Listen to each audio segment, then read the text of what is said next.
सुनीता एक स्वतंत्र रूप से काम करने वाला फोटोग्राफर थी। वो एक बहुत ही स्वतंत्र विचारों वाला लड़की थी और अपनी लाइफ को अपने टर्म पर जीती थी। उसका बिंदास एटीट्यूड सभी को पसंद आता था।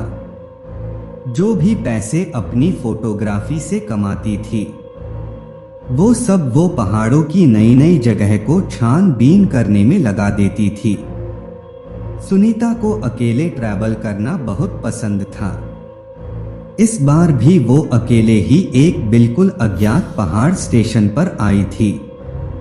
वो जगह एक गांव के पास थी। उस पहाड़ के ऊपर एक ऐसी जगह थी जहां से जो नजारा दिखता था वो किसी जन्नत से कम नहीं लगता था। और वहां जाने तक कई ट्रैक था जो करीबन 6 किलोमीटर लंबा था। सुनीता ने वो नज़ारा देखने के लिए अपना बैकपैक और कैमरा उठाया और वो उस ट्रैक पर चली गई।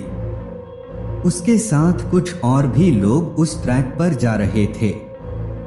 सुनीता बस ऊपर के व्यू के बारे में सोचती हुई खुद को मोटिवेट करती ऊपर चढ़े जा रही थी। कुछ दूर चलते ही सुनीता को पहाड़ के ऊपर जा रहा एक कच्चा रास्ता दिखा। सुनीता ने ठीक से देखा तो वो कच्चा रास्ता ऊपर जाकर ट्रैक के रास्ते में मिल रहा था। सुनीता को लगा वो एक जल्दी पहुंचने वाला रास्ता है और सुनीता को ट्रैकिंग का काफी एक्सपीरियंस था, तो उसने वो कच्चा रास्ता ले लिया।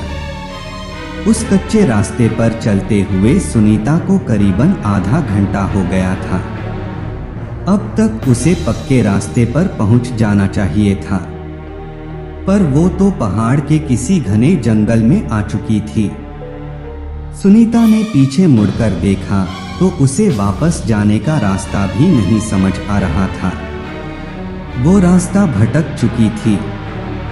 उसके फोन में नेटवर्क भी नहीं था। अब सुनीता थोड़ा परेशान होने लगी थी। अपनी किस्मत को कोसती हुई सुनीता सही रास्ता ढूंढने में जुट गई। भूख के मारे उसकी जान निकली जा रही थी कि तभी उसके सामने कुछ ऐसा आया जिसे देखकर उसे अपनी आंखों पर यकीन ही नहीं हो रहा था। उस वीराने के बीच एक बहुत ही सुंदर सा कैफे बना था। बाहर कैफे हिल रिट्रीट का बोर्ड लगा था और उसी कैफे से एक पक्की रोड भी जुड़ी हुई थी। सुनीता की खुशी का ठिकाना नहीं रहा। वो बिना कुछ सोचे उस कैफे की तरफ दौड़ी और अंदर चली गई। कैफे जितना बाहर से सुंदर था उससे कई ज्यादा अंदर से था। अंदर बहुत ही अच्छी डेकोरेशन थी और कुछ यंगस्टर्स वहां बैठकर हंस खेल रहे थे। वो कैफे परफेक्ट था। सुनीता सब कुछ भूल गई थी।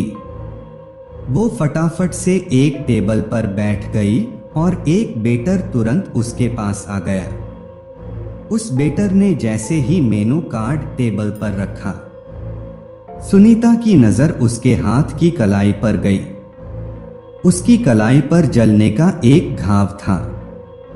जब तक सुनीता उस घाव को ठीक से देख पाती, उस वेटर ने उस घाव को ढक लिया।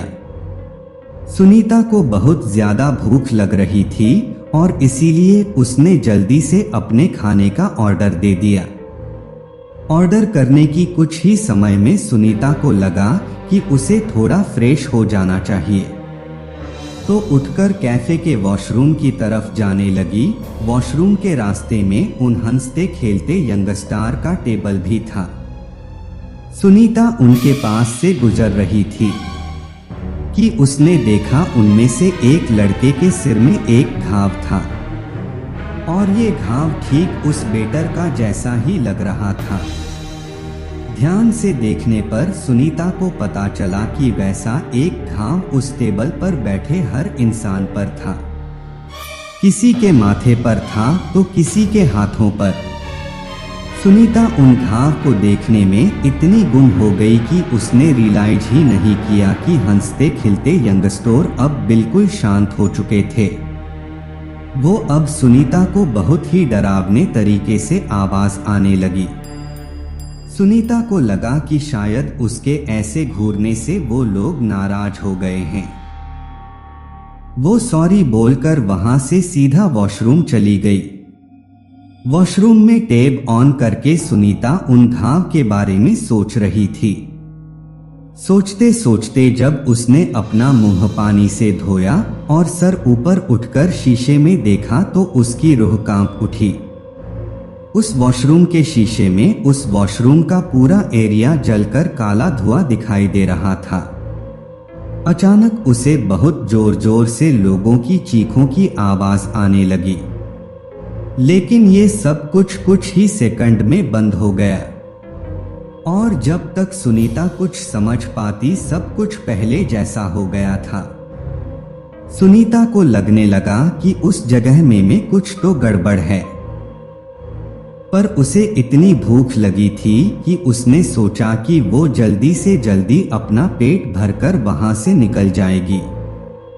सुनीता सर झुकाकर अपनी टेबल पर पहुंची और अपने खाने का इंतजार करते हुए उसने एक सिगरेट लाइट की और उसे पीने लगी।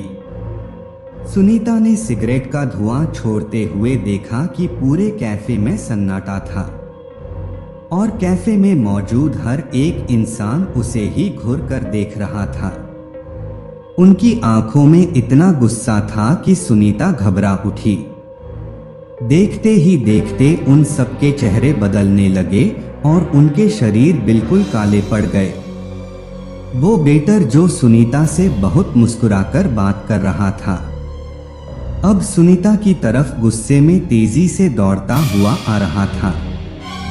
सुनीता ने सहन कर उस सिगरेट को अपने पानी के गिलास में डालकर बुझा दिया। सुनीता को कुछ समझ नहीं आ रहा था और वो बहुत ज्यादा डर चुकी थी। इससे पहले वो कुछ कर पाती उसने देखा कि वहां बैठे लोग जिनके शरीर काले पड़ रहे थे अब राख की तरह टूट रहे हैं। कि देखकर सुनीता की डर की मार के चीख निकल गई। वो अपना सामान उठाकर जैसे तैसे उस कैफे से बाहर भागी और जब उसने वहां से निकलकर पीछे मुड़कर देखा तो उसे वो खूबसूरत कैफे नहीं बल्कि ये पूरी तरह जली हुई पुरानी खंडहर बिल्डिंग दिखी। सुनीता बिना कुछ सोच बस वहां से रोड पर भागती गई। रोड पर भागते हुए उसे गाड़ी दिखाई दी और उस गाड़ी में उसी एरिया में रहने वाला कोई आदमी था। सुनीता की ऐसी हालत देखकर उस गाड़ी वाले इंसान ने सुनीता को अपनी गाड़ी में लिफ्ट दे दी। सुनीता ने अपने साथ हुआ हादसा जैसे तैसे करके उस आदमी को समझने की कोशिश की।